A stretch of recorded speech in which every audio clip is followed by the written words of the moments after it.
नमो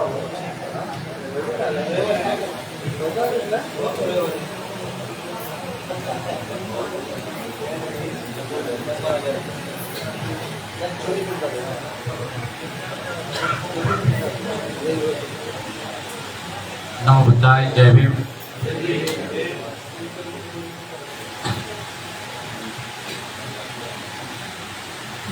नमो तस्सं भगवतो अरहतो सम्मा सम्बुद्धास्सं।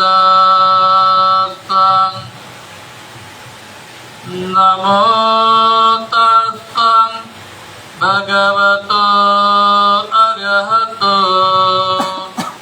सम्मा सम्बुद्धास्सं। नमो तस्सं भगवतो अरहतो सम्मा सम्बुद्धास्सं। त्या भगवान बुद्धाला मी वंदन करतो, वंदन करतो, वंदन करतो। विश्व कल्याणाचा मध्य मार्ग दाखवणारे करुणासागर तथागत भगवान गौतम बुद्ध, विश्वरत्न बोधिसत्व महामानव, भारतीय घटनेचे शिल्पकार, भारतरत्न परमपूज्य बोधिसत्व डॉक्टर बाबासाहेब आंबेडकर या महापुरुषांच्या विचारांना त्यांच्या स्मृतीला विनम्र अभिवादन करतो। दी बुद्धिस्ट सोसायटी ऑफ इंडिया तथा भारतीय बौद्ध महासभा या मातृसंस्थेचे द्वितीय राष्ट्रीय अध्यक्ष, चैत्यभूमीचे शिल्पकार, बौद्धाचार्यांचे जनक सूर्यपुत्र भैयासाहेब आंबेडकर यांच्या स्मृतीला विनम्र अभिवादन करतो। संस्थेच्या राष्ट्रीय संरक्षक बोधिसत्व डॉक्टर बाबासाहेब आंबेडकर यांच्या सुनबाई आदरणीय महाउपासिका मीराताई आंबेडकर यांच्या पवित्र धम्म कार्याला विनम्र अभिवादन करतो। संस्थेचे राष्ट्रीय चेअरमॅन आदरणीय हरीशजी रावळियाजी, संस्थेचे राष्ट्रीय अध्यक्ष आदरणीय चंद्रपोती पाटील साहेब, संस्थेचे राष्ट्रीय कार्याध्यक्ष तथा ट्रस्टी बोधिसत्व डॉक्टर बाबासाहेब आंबेडकर यांचे नातू आदरणीय भीमरावसाहेब आंबेडकर यांच्या पवित्र धम्म कार्याला विनम्र अभिवादन करतो। भारतीय बौद्ध महासभा भिक्खू संघ या भिक्खू संघाचे संघनायक तथा राष्ट्रीय अध्यक्ष पूजनीय भदंत बिसंगपाजी महाथेरो, पूजनीय भदंत दीपंकरजी थेरोजी, पूजनीय भदंत धम्मरक्षितजी थेरो या पवित्र भिक्खू संघाला पुन्हा एकदा विनम्र अभिवादन करतो। भारतीय बौद्ध महासभा मुंबई प्रदेश या मुंबईचे सन्माननीय अध्यक्ष आदरणीय भिकाजी कांबळे साहेब, ज्यांच्या अधिपत्याखाली संपूर्ण मुंबईवर ज्यांच्या कामाचा दंगा चालू आहे, ते मुंबईचे सन्माननीय अध्यक्ष आदरणीय उत्तमजी मगरे साहेब, त्यांचे कोषाध्यक्ष आदरणीय विलासजी खाडे, ज्यांच्या अधिपत्याखाली वर्षवाद प्रवचन मालिकेचा हा कार्यक्रम सुरुवात आहे, चालू आहे, ते आदरणीय विलासजी ढोबळे साहेब, त्याचप्रमाणे सुरेशजी कांबळे, बाजीरावजी आणि संपूर्ण मुंबईचे कार्यकर्ते सुनीलजी बनसोडे, महादेव गायकवाड आणि सर्व या ठिकाणी उपस्थित शिबिरार्थी, बौद्धाचार्य, विविध शाखेमधून वाडमधून आलेले सर्व पदाधिकारी, झोनचे सर्व पदाधिकारी, सर्वांना पुन्हा एकदा जय भीम करतो। बंधूंनो, आजचा विषय आहे की पराभव सुक्त। माणसाचा ऱ्हास का होतो, माणसाचा पराभव का होतो, याची कारण मीमांसा वरती आपण चर्चा करणार आहोत। अगदी भगवान बुद्धांच्या काळापासून ते आजच्या वेळेपर्यंत जर आपण विचार सर्वांनी केला तर भगवान बुद्धांचा काळ होता की त्यावेळी बौद्ध भिक्खू प्रवचन देत होते, काशाय वस्त्रधारी सगळं संपूर्ण असायचे। आज थोडेसे त्याच्यामध्ये काही ठिकाणी बदल झालेले आहेत की बौद्ध धर्माचे गुरु म्हणजे सामनेर जे आहेत ते काही ठिकाणी बौद्ध भिक्खू आहेत, ते प्रचार आणि प्रसार करण्यासाठी तेवढी व्यवस्था नाही आहे. त्याच्यामुळे आज नव्या धम्मगुरूंची निर्मिती म्हणजे बोधाचार्यांची निर्मिती झालेली आहे, पदाधिकाऱ्यांची निर्मिती झाली आहे आणि त्याच्या माध्यमातून आपण आज प्रवचन मालिकेमध्ये सर्वजण सहभागी आहोत. एक गोष्ट मी सांगेन की भगवान बुद्धांचं धम्म किंवा प्रवचन सांगणं किंवा समजून घेणं एवढं सोपं नाही आहे. आज आपण बघितलं की कालचे मुके आज बोलू लागले. आमच्याकडे माईक आला तर आमचा हातातला माईक सुटत नाही. त्याच्या पुढे जाऊन सांगेन की आम्हाला केव्हा केव्हा वेळेचं भानही राहत नाही. परंतु मी नेहमीच प्रवचनाला ज्यावेळेला सुरुवात करतो त्यावेळेला माझ्या धम्मपदाने सुरुवात करतो. धम्म धम्म तो सब कहे, धम्म न समझे कोय, शब्द बिचारा क्या करे, अर्थ न समझे कोय. भगवान बुद्धांचा 2.5 वर्षापूर्वीचा काळ होता की भगवान बुद्धाने प्रसंगाला अनुसरून प्रवचन दिलेले आहेत, मार्गदर्शन केलेलं आहे. आज आम्ही प्रवचन देतो आहे नियोजन करून, एखादा विषय ठरवून आपण प्रवचन मालिकेचं नियोजन करत आहोत.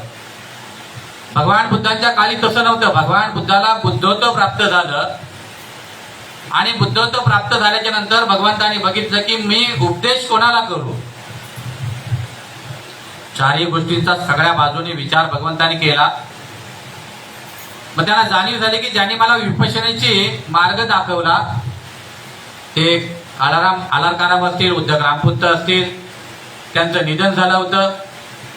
त्याच्यानंतर अनेक काही गोष्टी बघितल्या आणि त्यांना जाणवलं की ज्या 5 परिव्राजकाने माझी सेवा केली त्यांना मी धम्म समजावून सांगितला तर तो नक्कीच लाभदायक ठरेल आणि ते योग्य प्रकारे माझ्या धम्माचा प्रचार आणि प्रसार करतील, जेणेकरून लोकांच्या मनामध्ये जी काय अंधश्रद्धा आहे ती अंधश्रद्धा घालवण्याचं काम करतील.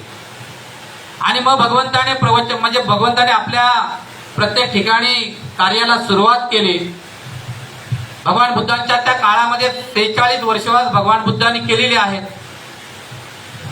एक काळ असा होता की भगवंत प्रवचनाला बसले की जसं आज आपण जसं प्रवचनाला बसला आहात तसं बुद्धांच्या काळामध्ये देखील राजे, राण्या, नौकर, चाकर सगळे जताच्या जता भगवान बुद्धांच्या प्रवचन ऐकण्यासाठी लोक बसायचे. भगवंताचं प्रवचन शांत चित्ताने ऐकायचे आणि आपलं मन शुद्ध करून आपल्या मनामध्ये भगवान बुद्धांच्या धम्माचे अंकुर घेऊन आपलं जीवन सुखी करण्यासाठी, मंगल करण्यासाठी, चारिका स्वच्छ करण्यासाठी ते लोक काम करत होते, झटत होते, दान धर्म करत होते आणि बौद्ध भिक्खूंचा सन्मान करत होते. आज परिस्थिती थोडीशी वेगळी झाली असेल, परंतु त्या काळामध्ये भगवंत एकदा प्रवचनाला सुरुवात केली की मग भिक्षू असू देत, राजा असू दे, राणी असू दे, डोक्यावरचा मुकुट असेल, पायातील चपला असतील, ते सगळे काढून अगदी भगवान बुद्धांच्या प्रवचनामध्ये तल्लीन व्हायचे, रम्मान व्हायचे आणि भगवान बुद्धांचा प्रत्येक शब्द वेचण्याचं काम करायचे. अगदी भगवान बुद्धांच्या काळामध्ये ज्या वेळेला भगवान बुद्धांचं वय झालं आणि वय झाल्याच्या नंतर काही बौद्ध भिक्खूंनी चर्चेला सुरुवात केली की भगवंताचा आता वय झालाय, चिवर जमिनीवरती लोळता आहे, भिक्षापात्र हातामध्ये असतं, चिवर असते, संघटे असते, मग भगवंताची कोणीतरी सेवा करणं गरजेचं आहे. म्हणून सर्व संघाला एकत्र बोलवण्यात आलं आणि बोलवण्यात आल्याच्या नंतर त्या ठिकाणी सारीपुत्त आणि महामुगलांचा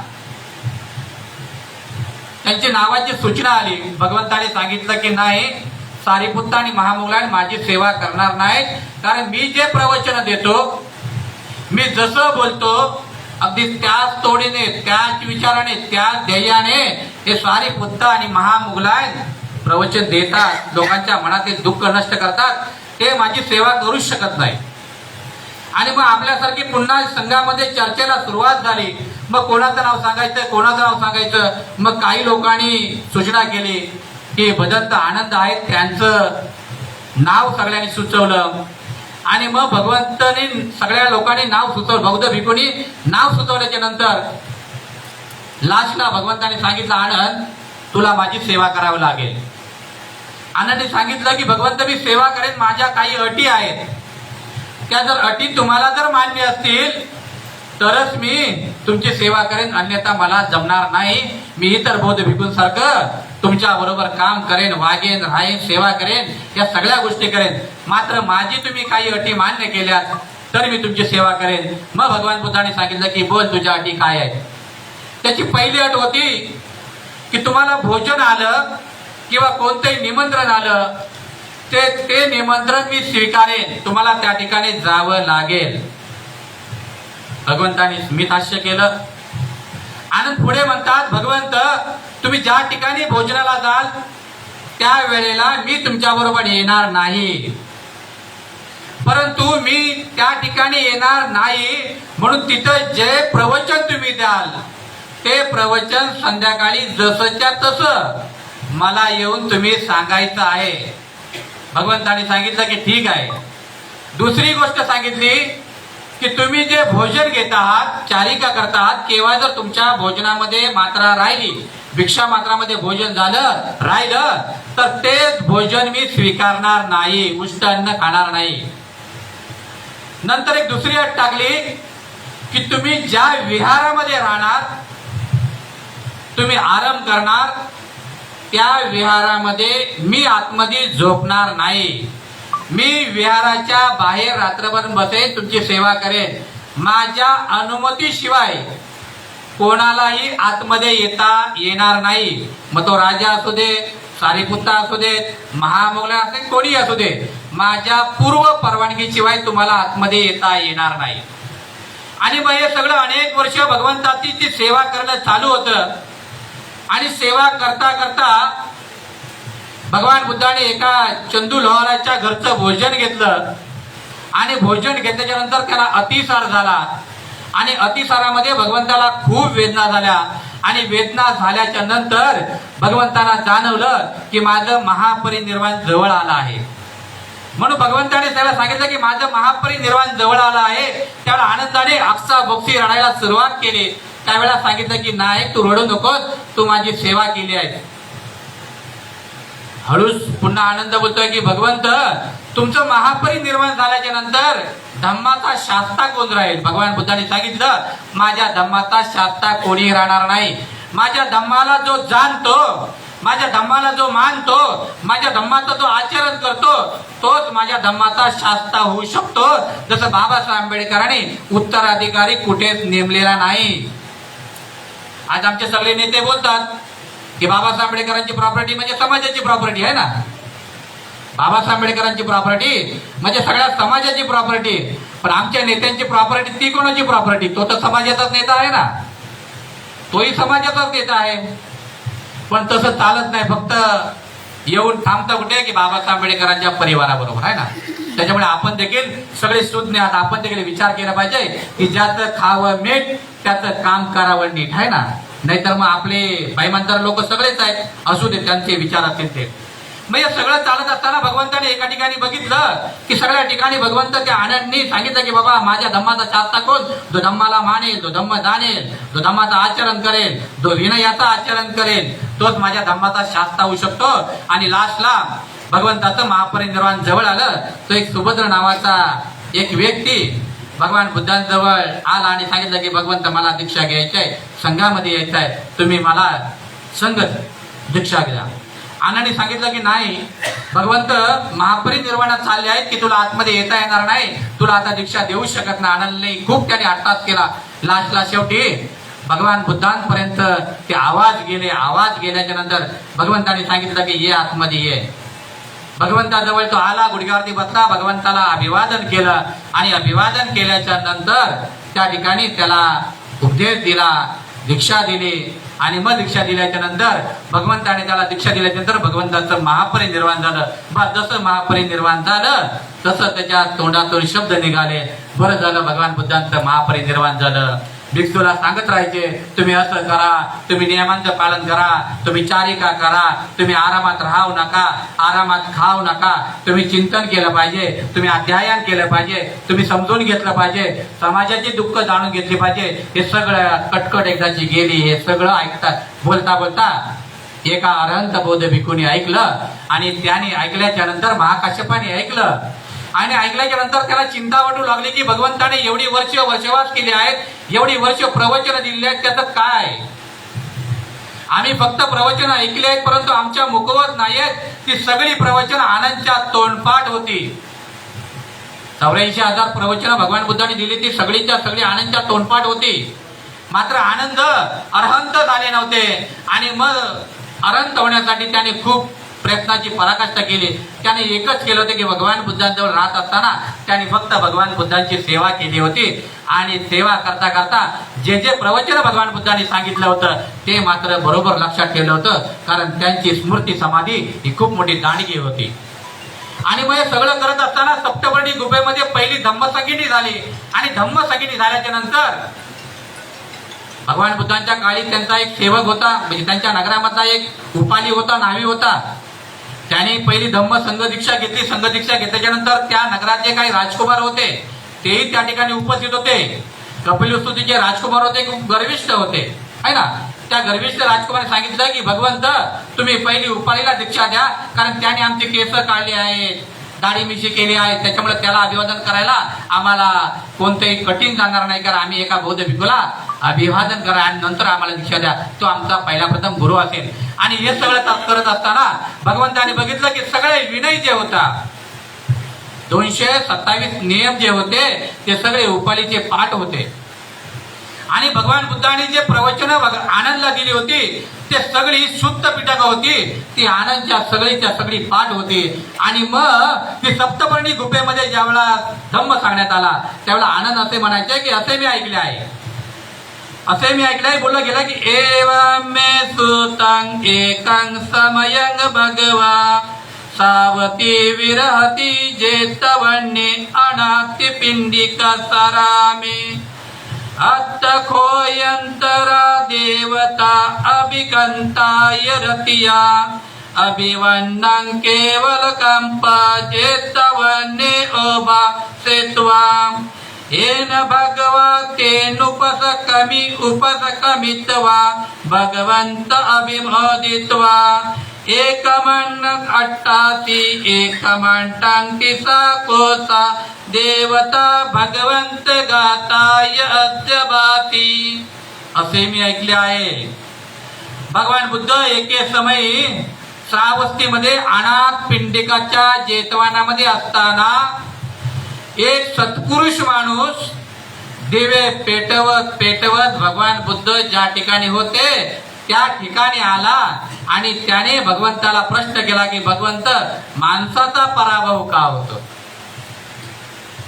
आज आमचा पराभव खूप झालेला आहे, आमच्या चळवळीचा पराभव खूप झालेला आहे ना, कारण आज आमच्या चळवळीमध्ये हौसे गवसे भरपूर आले.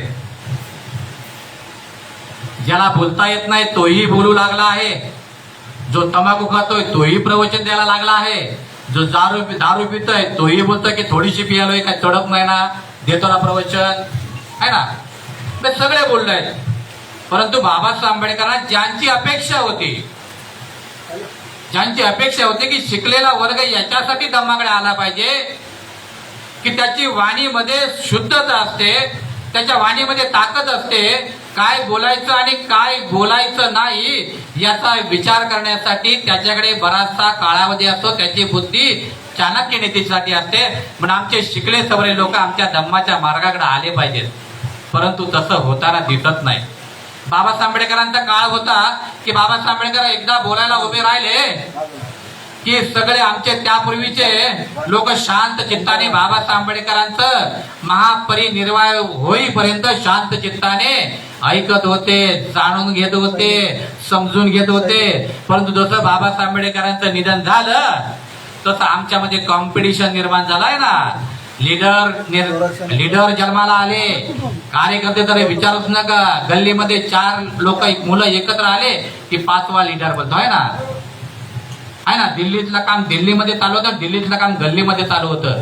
त्याच्यामुळे आमचं जे काम चालू आहे, आम्हाला जी धार्मिकता पाहिजे, आमच्यामध्ये शुद्धता पाहिजे, आमचं शुद्धतेचं आचरण पाहिजे, ते मात्र करताना आता कुठं दिसत नाही. आम्ही डॉक्टर बाबासाहेब आंबेडकरांची जयंती साजरी करतो.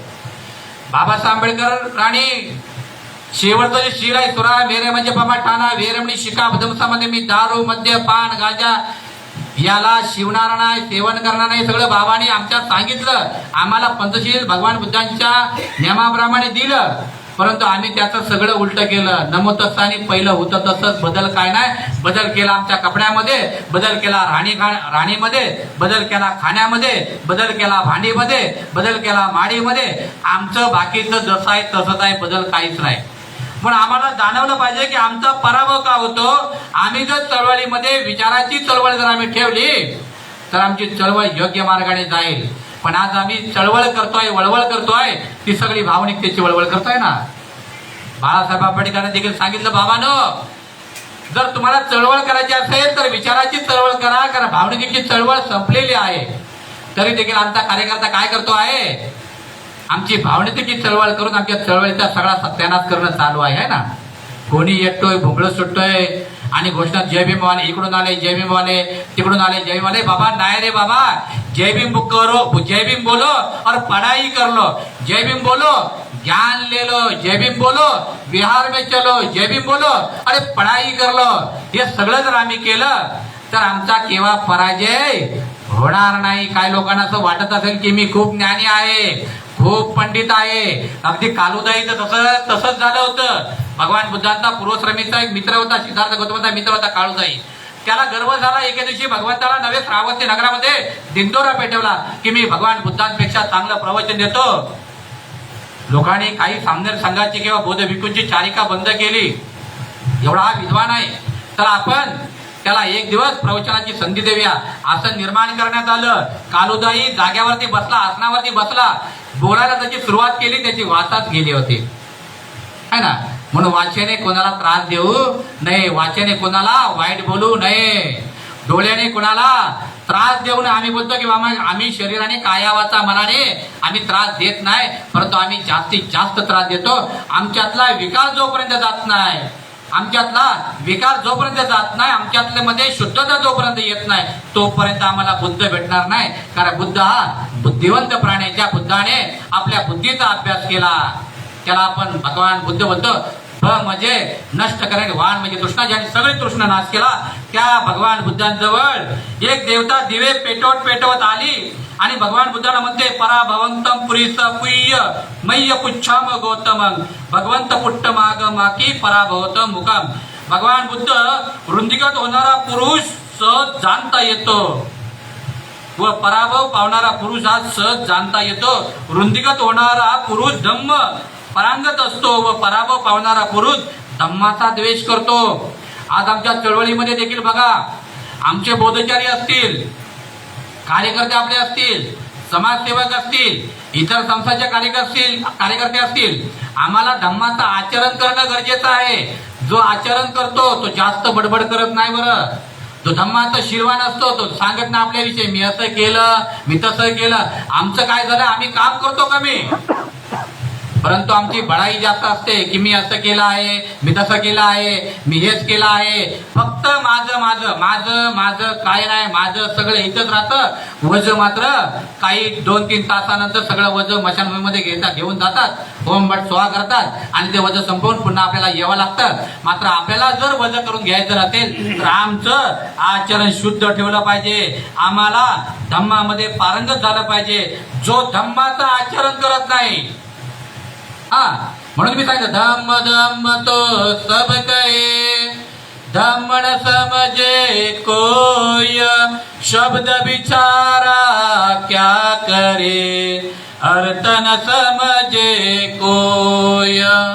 बुद्धाच्या काळामध्ये काळ असा होता की सगळे एकदा भगवान बुद्धांचं प्रवचन ऐकायला बसले की चित्त शांत असायचं. अगदी बघणं जे होतं ते अगदी खाली असायचं, डोळे बंद करून ऐकायचे. आमचं अर्ध लक्ष मोबाईल मध्ये असतं, अर्ध लक्ष घरामध्ये असतं, अर्ध लक्ष त्या प्रवचनाकडे असतं, अर्ध लक्ष त्या घड्याळाकडे असतं. पुन्हा याचं संपतंय केव्हा, घरी जायचंय, कामावरून आलोय, बायको वाट बघत असेल, आई वाट बघत असेल, पुन्हा प्रवचन ऐकून पुन्हा गावाला जायचंय, पुन्हा नाईटला जायचंय. ह्यांचं काय संपत नाही, ह्यांचं चालू दे, आपण निघून जाऊया.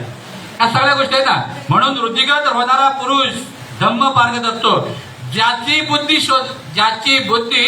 स्वच्छ आहे, चांगल्या विचाराचं आहे, बघणं चांगलं आहे, ऐकणं चांगलं आहे, चारिका करणं चांगलं आहे, वागणं चांगलं आहे, शीलवान आहे, गुणवान आहे, तो माणूस सहजासहज ओळखला जातो, कारण त्याच्यामध्ये नम्रता असते. आम्ही आज चैतन्यभूमीला जर आलो तर आमचं पहिलं काम आहे की आमच्या महापुरुषांना अभिवादन करणं. अगदी त्वरित आमचं दुसरं काम आहे की ज्या आसनावरती भगवान बुद्धांचा पवित्र वृद्ध पुत्र बसलेले असतात, भिक्खू बौद्ध भिक्खू बसलेले असतात, त्यांच्या जवळ जाणं आहे, त्यांना बोलणं आहे, त्यांना बोलणं आहे, भंतेजी मी तुम्हाला अभिवादन करतो. नाही तर काय होतंय, आम्ही जातो अभिवादन करतो आणि बाहेर जातो. भंतेंचं आपलं बौद्ध स्वभाव बघायला देतात ना. आम्ही जाणीव करून दिली पाहिजे की भंतेजी मी तुम्हाला अभिवादन करतो आहे. त्यावेळेला ते जाणीवपूर्वक आपल्याला आशीर्वाद देतात, आहे ना, आपल्याला आशीर्वाद देतात. म्हणून आमचा जो पुरुष आहे तो ओळखणं गरजेचं आहे. आणि दुसरी गोष्ट ही आमच्या परावाचं कारण आहे की आम्ही सत्कर्म करणं गरजेचं आहे. सुविज्ञानो भव होती अविज्ञानो पराभव, धम्म काम भव होती धम्मदेशी पराभव. धम्मदेशी पराभव हे पराभवाचं कारण पहिलं समजल्यानंतर बोललं जातं. इति एतन बीजानाम पट्टमसो पराभव द्वितीयम भगवान बुर्यकी पराभवत मुकम. भगवान बुद्ध पहिला पराभव आम्हाला समजला, दुसरा पराभवाचे कारण कोणते ते सांगा. भगवंत म्हणतात ज्याला दुर्जन आवडतात, दुर्जन दूर विचाराचे, वाईट विचाराचे मित्र, चुगली सांगणारे, चाडी सांगणारे, म्हणजे माझ्याबद्दल मी एवढी लोक जमा करून ठेवणार की माझ्याबद्दल कोणी वाईट काय सांगितलं तर त्याने त्वरित मला येऊन सांगायचं आहे. मग माझं काय होणार की माझ्या डोक्यामध्ये वेगळे विचार येणार, त्याच्याबद्दल तिरस्कार येणार, माझ्या मनामध्ये तिरस्कार आल्याच्या नंतर माझं डोक्यामध्ये राग निर्माण होणार. मग मला जाणीव होणार की त्या माणसाला मी भेटतोय केव्हा, त्या माणसाला विचारतोय केव्हा, त्या माणसाला बोलतोय केव्हा आणि त्याच्या कानाखाली मारतोय केव्हा. म्हणून आम्ही काय करायचं आहे, दुर्धन माणसाजवळ राहायचं नाही आहे, त्याच्या सावलीला देखील राहणं चुकीचं आहे. सज्जनाविषयी प्रेम नसते, त्याला सज्जन माणसाबद्दल प्रेम नसते, बौद्ध भिक्खूबद्दल प्रेम नसतं, पदाधिकाऱ्याबद्दल प्रेम नसतं, बौद्धाचार्याबद्दल प्रेम नसतं, केंद्रीय शिक्षकाबद्दल प्रेम नसतं किंवा कोणत्याही व्यक्तीबद्दल प्रेम नसतं. तो फक्त स्वतःचा स्वार्थ साधण्यासाठी प्रत्येक ठिकाणी खोटं बोलणं, चहाडी करणं, चुगली करणं हा होतो. म्हणून त्याचा दुर्जन माणसाजवळ राहणं चुकीचं आहे. त्याला दुर्जनांचा धर्म रुजतो, हे त्याच्या पराभवाचे कारण आहे. भगवंत म्हणतात त्याला एकच माहिती असतं की मी लोकांच्या बद्दल कसं वाईट बोलेन, अशा माणसाचा भगवंत म्हणतात पराभव होतोय. नंतर इति एतन बीजानाम द्वितीयोतो पराभव ततेम भगवान गुरुयकी पराभवत मुकम. भगवंत म्हणतात दुसरा पराभव आम्हाला समजला, तिसऱ्या पराभवाचे कारण सांगा. जो मनुष्य निद्राशील आहे, भगवान बुद्धांचा पुत्र होता राहुलाने ज्यावेळेला चिवर परिधान केलं आणि चिवर ज्यावेळेला त्याला दिलं, 7 वर्षाचा असताना जगातला बाळ सामनेर आणि कमी वयाचा कोण असेल तर राहुल आणि नंद, सावत्र भाऊ आहे ना. आपल्याला म्हणजे प्रशिक्षण याच्यामध्ये बुद्ध चरित्रामध्ये आले असेल आहे ना. त्याने ज्यावेळेला चिवर घेतला आणि चिवर घेतल्याच्या नंतर तो समजदार झाला आणि समजदार झाल्याच्या नंतर काही लोकांनी तक्रार केली, भगवंत राहुलचं लक्ष धम्माकडे कमी असतं. मग भगवंताने एक दिवस त्याला बोलवलं आणि बोलवलं सांगितलं, राहुल मी तुझा वडील नाही बरं, मी तुझा बाप नाही बरं. तुला असं वाटत असेल की तू चारिका न करता तुला हे सगळे बौद्ध भिक्खू आणून तुला अन्न देतील, तर राहुल हे सगळं चुकीचं आहे.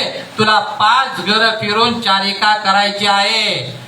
आज पाऊस पडला आहे म्हणून मी चारिकेला जाणार नाही हे तू बोलता कामा नये. जास्त ऊन आहे म्हणून मी चारिकाला जाणार नाही हे बोलता कामा नये. जास्त थंडी आहे म्हणून मी लवकर उठून चारिका करणार नाही हे बोलता कामा नये. असा डायरेक्ट दंडक भगवान बुद्धाने भिक्षू संघाला दिला होता, त्या राहुलला दिला होता.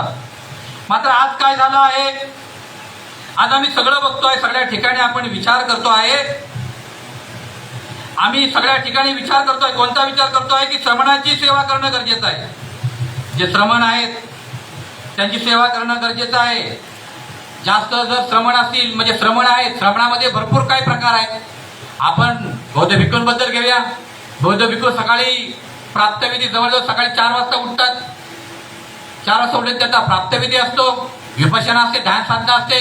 7 ते 7 वाजेपर्यंत त्यांचे वंदना सूत्रपठात चैत्यमित्र डेली होतं.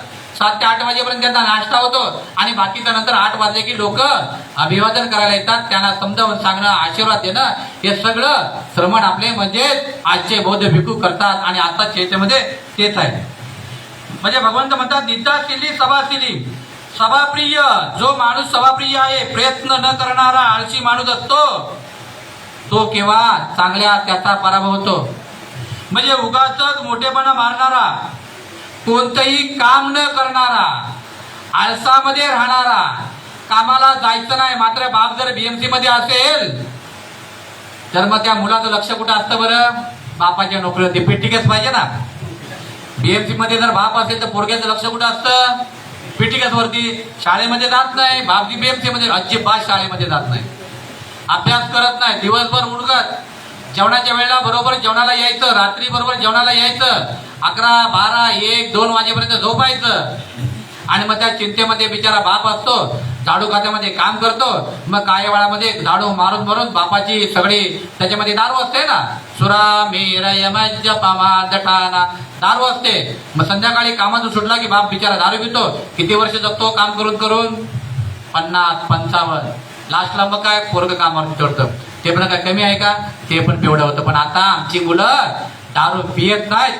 आज आमचे बीएमसीचे कर्मचाऱ्यांची मुलं चैत्यभूमीवरती येतात, सामनेर होतात, धम्माचं ज्ञान घेतात आणि धम्म सांगण्यासाठी गावोगावी जातात. याचं उत्तमभूत जर उदाहरण असेल तर भिकाजी कांबळे यांचे चिरंजीव.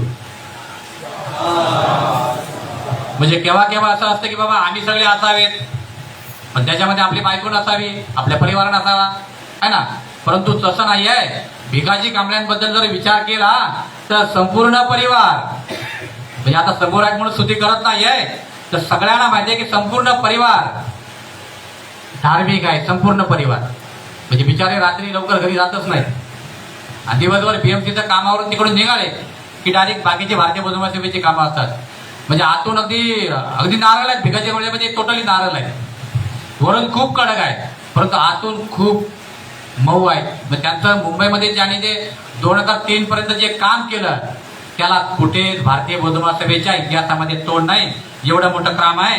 कारण त्यांनी केव्हा निद्रा घेतली नाही, त्यांनी किंवा सभेमध्ये मी चांगलं बोलतो असं बोलले नाही, किंवा मी असं करतोय तसं करतो बोलत नाही. हे माणसाच्या पराभवाचे कारण आहे.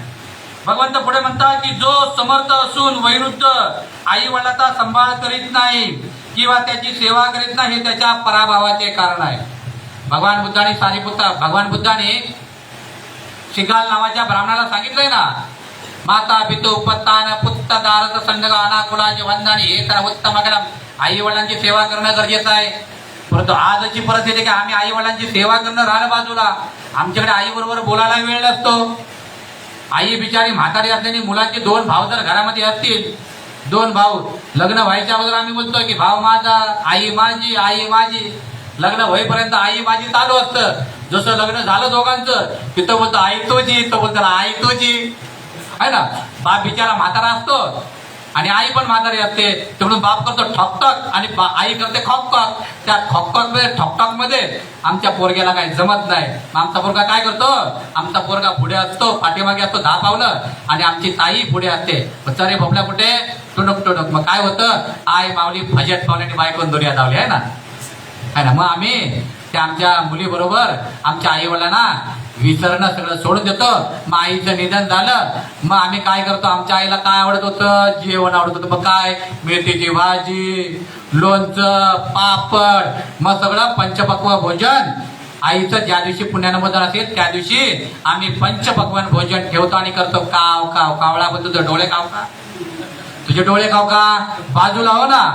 मग ते कावळे किती येतात? 10-12 कावळे. आई तर आमची एकटीच बिचारी गेलेली असते, आहे ना. मग जिवंतपणे विषमता आणि मेल्याच्यानंतर सगळ्यांचा बाप कोण? कावळा. म्हणून भगवंत म्हणतात खरंच जर आपल्याला आई वडिलांचा पुण्यानुमोदन करायचा असेल तर आई वडिलांचा पुण्यानुमोदन जिवंतपणे करा, त्यांची सेवा करा, त्यांना जे पाहिजे ते खायला द्या, मेल्याच्या नंतर त्या पानावरती ठेवू नका, तर जिवंतपणे त्यांची सेवा करा, त्यांची शुश्रूषा करा, त्यांच्याबरोबर बोला, त्यांना वेळ द्या, त्यांना फिरवायला न्या, त्यांना बुद्धगेला पाठवा, की जेणेकरून त्यांचं पुण्य मिळेल. आणि हे सगळं जर केलं नाही आणि घरामध्ये जर आपला मुलगा असेल तर तो सगळं आचरण बघतो, माझा बाप काय करतोय ते, माझ्या आई बरोबर बोलत नाही, माझ्या मम्मी बरोबर पण बोलत नाही, बाप सारखा बाहेरच असतो आहे ना, कोणावर घरामध्ये बोलत नाही, मग ते बरोबर डमी मारतं आहे ना, बरोबर बापाची नक्कल करतं, मग ते वयामध्ये आल्याच्यानंतर बाहेर कुठेतरी जाऊन लपडं करतं आहे ना, लपडं करून पोरगीला एखाद्या दुसऱ्या समाजाची पोरगी घेऊन आणतं आणि मध्ये बापाला ठाकटूक चालू करतो आहे ना, तर जेवण पाहिजे का, तर बाहेर बसतात, अजिबात घरात यायचं नाही आहे ना. मग आमचं काय होतं, ज्येष्ठ नागरिकांमध्ये आमची पुन्हा एक नियुक्ती होते आहे ना, मग आम्ही रडत राहतो, माझं पोरग असं आहे, माझं पोरग बघत नाही, सून पण बघणार, बाबा आई वडिलांच्या अगोदर सेवा करायची ना तू, आई वडिलांची जर त्यांनी सेवा केली असती तर हे आला असता का, मेवा भेटला असता का. म्हणून भगवान बुद्धाने सांगितलं, माता पितू उपत्तान पुत्र दार संदग अनाकुलाची वंदानी हे तनोत्तम मंगलम. म्हणून आई वडिलांची सेवा करणं गरजेचं आहे, गुरुजनांची सेवा करणं गरजेचं आहे, वयस्कर लोकांची सेवा गरजेचं आहे. वरलीमध्ये ज्येष्ठ नागरिक आहेत, आंबेडकर नगरमध्ये ज्येष्ठ नागरिक आहेत, आंबेडकर मैदानाच्या बाजूला आमच्या वरलीचे काही सहकारी बसले आहेत ना, संध्याकाळी तुम्ही 7 वाजता वंदना सूत्रपठण जावा, सगळे 60च्या वरती तुम्हाला भेटतील. प्रवचन त्या नित्य असू दे वरलीच्या बुद्धविहारमध्ये, सगळे ज्येष्ठ नागरिक. मी आता गेल्या वेळी प्रवचन देऊन आलो, बोल बाबा तुमचं आता काय वय आहे, सगळे म्हातारे लोक आहेत ना, तुम्ही आणा ना नातवाला धरून धरून, बाबा चल ना मला विहारामध्ये घेऊन, सुनेला आणा, मुलाला आणा, एक दिवस तरी आणा ना. तुम्ही धम्म जाणून घेऊन तुम्ही बौद्ध धम्माचा प्रचार आणि प्रसार कुठे करणार, कोणत्या ठिकाणी तुम्ही समजावून घ्यालो. पण मुलाचं काय, तुम्ही येताय नेहमी विहारामध्ये, पण पोरग जाताय मंदिरामध्ये आहे ना, तुम्ही येताय विहारामध्ये, पोरग जाता मंदिरामध्ये. तुमची इकडे पूजा झाली की तो बोलतो सुखारता दुखारता वार्ता विघ्नाची आहे ना, परंतु सुखारता दुखारता, सुख आणि दुःख कोणी सांगितलं आहे, तर भगवान बुद्धाने सांगितलंय. जगामध्ये दुःख आहे, दुःखाचं कारण आहे, दुःखाचा निरोध आहे, दुःख निरोधगामिनी म्हणजे प्रतिपदा आर्य अष्टांगिक मार्ग. चालायचं कसं, बोलायचं कसं, राहायचं कसं, विचार कसा करायचा, खायचं कसं. जर आम्ही योग्य वेळी जर आहार घेतला तर आमचा पराजय होणार नाही, आणि जर वेगवेगळ्या वेळी जर आहार घेतला नाही, झोपलो नाही, तर आमचा 50मध्ये पराभव होणार, विकेटच डायरेक्ट पडणार. ओम भट स्वाहा. जास्त वेळ घरामध्ये ठेवणार नाहीत बरं, जास्तीत जास्त 1 तासामध्ये. जसं कळतं घरातल्याला हा मेलाय, बाज घरातले लोक मित्रमंडळी गावकऱ्यांना फोन, बाज मेल्या नाकामध्ये कापूस, कानामध्ये कापूस, डोळे बंद करतात, पाय बांधतात, हात बांधतात, बाज 2-3 तासामध्ये रडणं चालू झालं की 4-5 तासामध्ये मशानभूमीमध्ये गेलं, आंघोळ केली की द्या खायला. कोणासाठी थांबतं का. म्हणून आपल्याला काय करायचं, आमची वाणी स्वच्छ करायचं, चांगलं काम करायचं आहे, तर आपला केव्हा पराभव होणार नाही. जो ब्राह्मण आणि श्रमणाला किंवा दुसऱ्या गरीब मनुष्याला खोटे बोलून ठकवतो, फसवतो, त्याचा पराभव होतो. ब्राह्मण आहे, ब्राह्मण, बामण नाही, ब्राह्मण, चांगल्या विचाराचा माणूस, सत्पुरुष माणूस ब्राह्मण. आपल्या बाजूला ब्राह्मण आहेत ना, पिंडदान करणारे, ते काय बोलतात ते आपल्याला कळत नाही, आपण काय बोलतो त्यांना कळत नाही आहे ना, दोघांचे संस्कार वेगळे आहेत ना. म्हणून ते आपलं जे स्मारकाच्या समोरच पिंडदान करण्यासाठी धर्मशाला बांधली होती. आपण ते भारतीय बौद्ध महासभेच्या आदेशाने, भिप्रा साहेबांच्या आदेशाने आपण ते तोडून टाकलं. पिंडदान तुम्ही तुमच्या ठिकाणी करा ना, इकडे येऊन काव करून इकडे जिवंत सगळे गावले आहेत, तुम्ही हे ठेवणार ते खाऊन टाकतील, एवढे मोठे गावले आहेत आहे ना. परंतु आपण ते काम करणं गरजेचं आहे. म्हणून ब्राह्मणाला, ब्राह्मण म्हणजे मला स्वतःला ब्राह्मण बोलणारा लोक आहे, तर ब्राह्मण म्हणजे उच्च विचाराचा माणूस, शीलवान, गुणवान, प्रज्ञावान, तो माणूस आहे. श्रम म्हणजे श्रम करणारा. भगवान बुद्धांजवळ जीवक नावाचा एक वैद्य आला, आणि तो जीवक नावाचा वैद्य आल्याच्या नंतर त्याने विचार केला की मला चिवर घ्यायचा आहे. भगवंताने सांगितलं तुला चिवरामध्ये तू लोकांची सेवा करू शकणार नाही, म्हणून तुला चिवर घेता येणार नाही. मग त्याला जाणवलं की भगवंत मला तुम्हाला चिवर द्यायचा आहे. मग भगवान बुद्धाने त्याला डोंगेश्वरी पर्वतावरती नेलं, खालचा सगळी जमीन दाखवली, त्या जमीन दाखवली, त्या जमिनीमध्ये लोकांची भात शेती होती, त्याच्यामध्ये भात शेतीचे तुकडे तुकडे होते. मग भगवंत म्हणतात जो चिवर तू देणार आहेस नाही, शेतकरी जसं त्याचे भात शेती आहे त्याला बांध आहे, तसं मला चिवर पाहिजे. त्या शेतीमध्ये जो शेतकरी राबतो 12 महिने राबराब राबतो, 10 महिने राबराब राबतो आणि वर्षाच्या काठी जे पीक काढतो आपण त्याला बोलू वर्षवास, है ना. तसा आमचा श्रमण आहे, जो श्रामणेर आहे, ते श्रामणेर अवस्थेमध्ये त्याने 75 शेकीयेचं आचरण करता करता भगवान बुद्धांनी दाखवलेल्या मार्गाप्रमाणे चालून आमच्या मनामध्ये जी काय अंधश्रद्धा असेल, जे काय अज्ञान असेल, जे सज्ञान असेल, ते काढण्याचं काम कोणाचं आहे? श्रमणाचं आहे, बौद्ध भिक्खूंचं आहे. त्यांच्याजवळ जाणं गरजेचं. आता आम्ही बोलू काय बौद्ध भिक्खूंचंच आहे, मग तुम्हाला काय घरी जाऊन प्रवचन देतील का ते? मग आम्हाला काय करावं लागेल? विहारात यावं लागेल, आम्हाला चैतन्यमध्ये यावं लागेल, आम्हाला आमच्या नगरामध्ये प्रवचन मालिकेसाठी मंडप टाकावं लागेल. आमच्या आता बघा गणपती आता थोड्या दिवसांनी येईल, आहे ना, मंडप पडेल, नंतर नवरात्र येईल, नंतर नवरात्र, त्यांचं सगळं चालू असतं. माहिती आहे, सगळं आपली नक्कल मारलेली आहे. फक्त त्यांनी थोडीशी त्यांना अक्कल जास्त असेल, आहे ना, नक्कल मारले त्याने. सगळं आपलंच असतं, सगळे सण तिवार आहेत ना, फक्त त्याचं काय केलंय? डमे केले. आपल्या 12 पौर्णिमा आहेत, त्याने आपल्या पद्धतीने घेतले. मात्र आपल्याला विचार करायला आला पाहिजे की आम्ही श्रवणाची सेवा करणं गरजेचं आहे. ब्राह्मण जो आहे, एखादा उच्च विचाराचा माणूस आहे, त्याचं ऐकून घेण्याची गरज आहे. मात्र आज काय झालं आहे? आज आम्हाला दुसऱ्याचं ऐकून घेता येत नाही. आज आम्हाला तो काय बोलताय ते आम्ही समजून घेत नाही. आमचं काय चालू असतं, तो समोरचा प्रवचनकार काय बोलतो आहे ते आम्हाला खालच्याला समजत नाही, आणि खालचा बोलतो आहे काय ते आम्हाला वरच्याला समजत नाही. आमचं दोघांमध्येच युद्ध असतं. आम्हाला बुद्ध कुठे घालणार आहे? म्हणून आम्हाला काय पाहिजे की आमचं खालच्याचे कान बंद पाहिजे, त्याचं चित्त जे आहे ते त्याच्याजवळ पाहिजे, आणि अधिष्ठान घेऊन ज्या दिवशी तो आपलं प्रवचन ऐकेल त्या दिवशी त्याला धम्माचा बोध होईल. म्हणून ब्राह्मण श्रवण किंवा दुसऱ्या गरीब मनुष्याला खोटे बोलून फसवतो, त्याचा भगवंत म्हणतात पराभव होतो.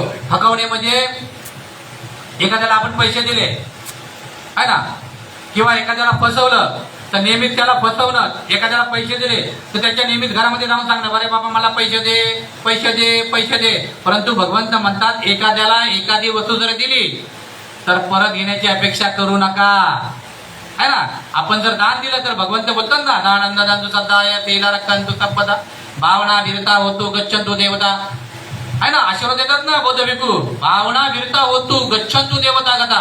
म्हणजे सर्व देवता म्हणजे काय? चांगल्या विचाराची माणसं तुझं रक्षण करतो. पण आपल्याला काय होतं? आपल्याला त्याचा भाग वेगळा होतोय. नंतर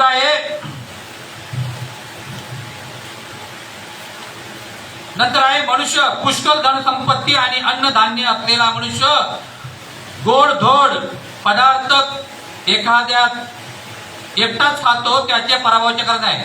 खूप काही लोकांच्याकडे खूप काही पैसा आहे ना, काही लोकांच्याकडे खूप पैसा आहे. आज पैशाची जागा कोणी घेतली आहे?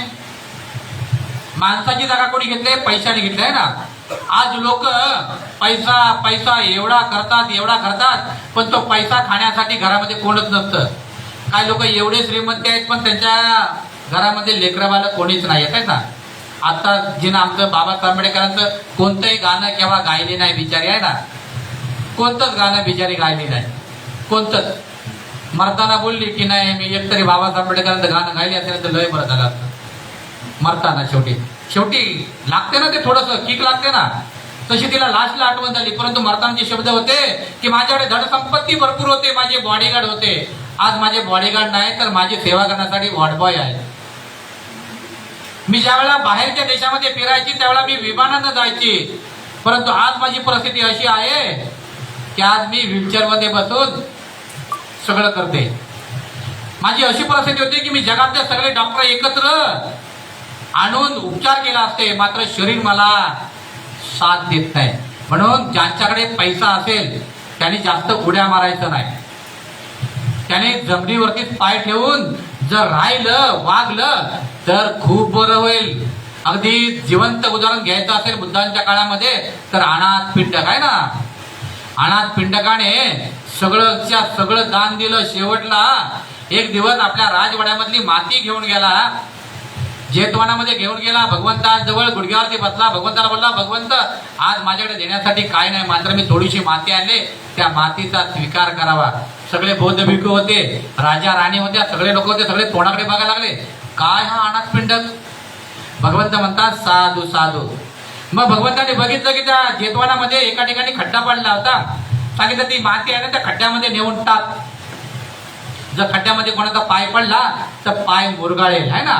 म्हणून लोकांना दान म्हणजे काय वाटतं, आपल्या लोकांना दान म्हणजे बोधोच्चारी आला की दान म्हणजे काय वाटतं की फक्त पैसा. बाबा दान म्हणजे पैसा नाही, तर दान म्हणजे वेळेचं दान आहे, श्रमदान आहे, ऐकण्याचं दान आहे, जाणून घेण्याचं दान आहे. दानाचे प्रकार भरपूर आहेत. पण ज्याला कळलंच नाही तो जर एखाद्या बोधोच्चार्याने विधीला जर आला तर त्याला विचारलं, बाबा काय गुरुजी तुम्ही उद्या विधीला या ना, किती दक्षिणा तुम्हाला देव, किती दक्षिणा देव.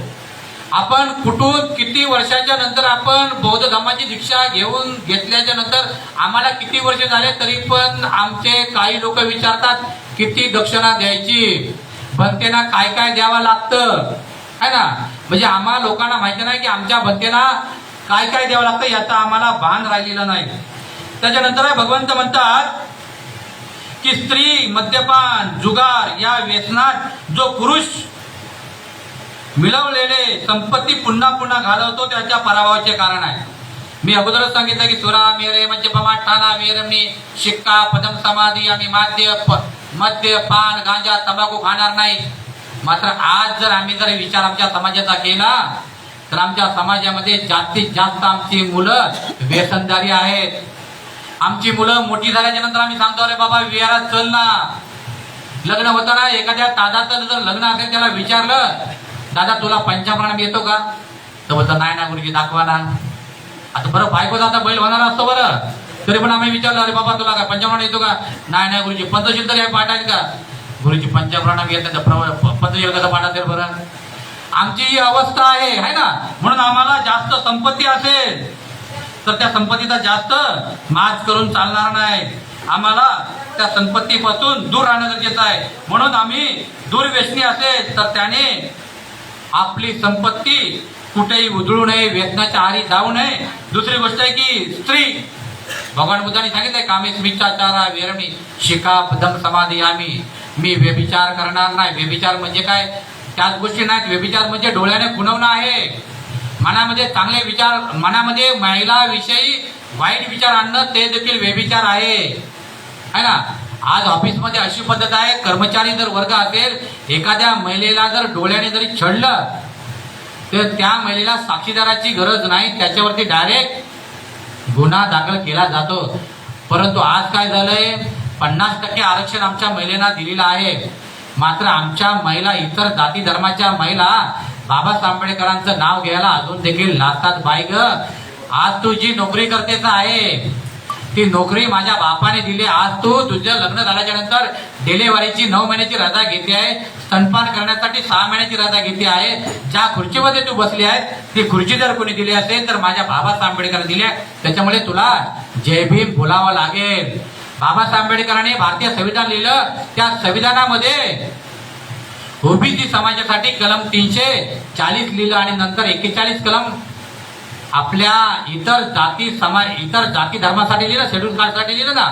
परंतु आज ओबीसी समाजाला कळलं, आज ओबीसीच्या मुलीनं समजलं की बाबासाहेब आंबेडकर फक्त बौद्ध समाजाचेच नाहीत, बहुजनाचे नाहीत, तर बाबासाहेब आंबेडकर सगळ्या विश्वाचे कोण आहेत, डॉक्टर बाबासाहेब आंबेडकरांचे. म्हणून आम्ही परत श्रीगमन करता कामा नये. म्हणून हे आमच्या पराभवाचे कारण आहे. ज्या कुळात जन्मलो त्याचे भान विसरून जो पुरुष अनास्तव पावतो व मोठी सत्ता मिळवतो त्याच्या पराभवाचे कारण आहे. ज्या कुळात जन्मले, आताच नुकतंच आपण एक उदाहरण घेऊया. राजकारणातलं एक नुकतंच उदाहरण जाता सगळ्यात महत्वाचं की ज्याचं काम केलं, ज्याचं खाल्लं मीठ, त्याचं काम केलं फर्स्ट क्लास, आहे ना. नीट केलं ना शिंदे साहेबांनी, केवढा मोठा पराभव आहे ना. अरे केवढा मोठा पराभव आहे.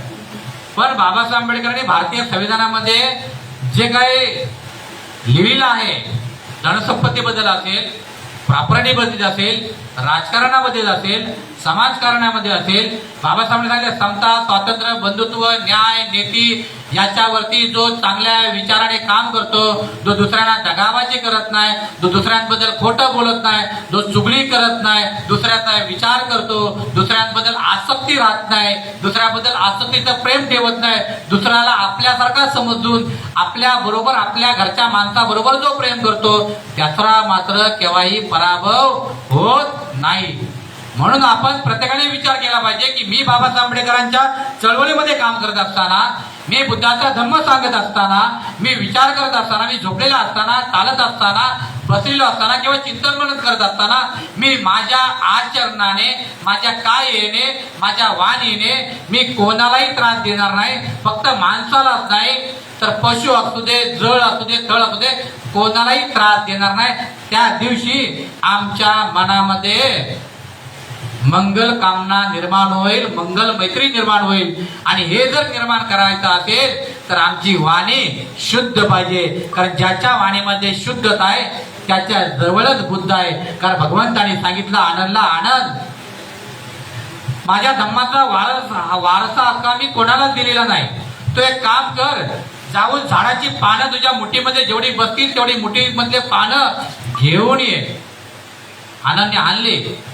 मग भगवंताने विचारलं, आनंद तुझ्या मुठीमध्ये जी पानं आहेत ती जास्त आहेत की झाडावरची पानं जास्त आहेत? त्याला आनंदने सांगितलं, भगवंत नक्कीच त्या झाडावरची पानं जास्त आहेत. मग भगवंत म्हणतात, माझा धम्माचा शास्ता व्हायचा असेल तर तुला धम्म जाणून घ्यावा लागेल, धम्माचं आचरण करावं लागेल, शीलवान बनावं लागेल, गुणवान बनावं लागेल, प्रज्ञावान बनावं लागेल. आणि सगळ्यात भगवान बुद्ध महत्वाचं बोलतात की तुला नीतिमान बनावं लागेल. ज्या दिवशी आम्ही सगळे लोक नीती नियमाने गुरुवारी, रविवारी आणि पौर्णिमेच्या दिवशी या स्तूपामध्ये येऊ, त्याच दिवशी आम्ही खऱ्या अर्थाने बोधचारी म्हणून नावारूपाला येऊ. नाही तर मग भीम के लगते जिगर आधे उदर, बीचवाले किधर भी नाही. म्हणजे बोधचार्याचं प्रशिक्षण झालं, 4 महिने झाले. 4 महिन्यामध्ये आम्ही खूप ज्ञान घेतलाय. मग गुरुवार रविवारी मग घरामध्ये बसायचं नाही, गुरुजी काम आहे ना, ती पोरगीचं प्रॉब्लेम होता ना, दुटीवरून लेस सुटलो ना. आम्हाला 40 दिवस जर वेळ मिळत असेल, आयुष्यातले 40 विषय आपले आहेत ना, ते 40 विषयासाठी आम्हाला 4 महिने जर आम्ही अध्ययन घेतोय, तेच अध्ययन, तेच चिकाटी, तोच संकल्प आमचा शेवटपर्यंत राहायला पाहिजे. हीच खऱ्या अर्थाने आमचा काय आहे, विजय आहे. नाहीतर आमचा पराजय झाल्याशिवाय राहणार नाही. मी या ठिकाणी वेळ झाल्या 15 मिनिटं अगोदरच माझा विषय 8:20 चालू झाला आहे ना. दुसरी गोष्ट की काही लोकांना कामाला जायचं आहे, काही लोक कामातून सकाळीच लवकर निघाले, त्यांना पण घरी जायचं आहे. नाही तर असं होतं कामा नाही की ह्यांना कोणी बोलवलं आहे ना. म्हणून मी या ठिकाणी आपण जो विषय माझ्या समजून घेतला, मी बनतेजींना देखील मी याचना करेन की आपण माझ्या विषयाला आपण या ठिकाणी उपस्थित राहतात. पदाधिकारी आणि कार्यकर्त्यांनी या आणि बोधचारी प्रशिक्षण शिबिरामध्ये जेवढे बोधचारी आहेत त्यांनी विषय समजून घेतल्याबद्दल सर्व विभागातून आलेले सर्व माझे पदाधिकारी, माझे सैनिक, मी सगळ्यांची नावं याच्यासाठी घेतलं नाही की नावामध्ये पुन्हा 15 मिनिटे गेले असते. मग माझ्या विषयाला झाले असते 8-8:30 वाजले असते. मग मला विषय फक्त अर्धा तास दिला म्हणून कोणाची नावं घेतलं नाही. पुन्हा कोण चुकून कोणाला वाईट वाटलं असेल तर मी दिलगिरी व्यक्त करतो. आणि या ठिकाणी मला मुंबई प्रदेशने विषय देण्याची संधी दिली त्या मुंबई प्रदेशचे मी आभार मानतो. आपल्या सर्वांच्या प्रती बंधनं सोडून सर्वांच्या प्रती मंगलकामना करतो. सर्वांचं जय मंगल हो, जय मंगल हो, जय मंगल हो. नमो बुद्धाय, जय भीम.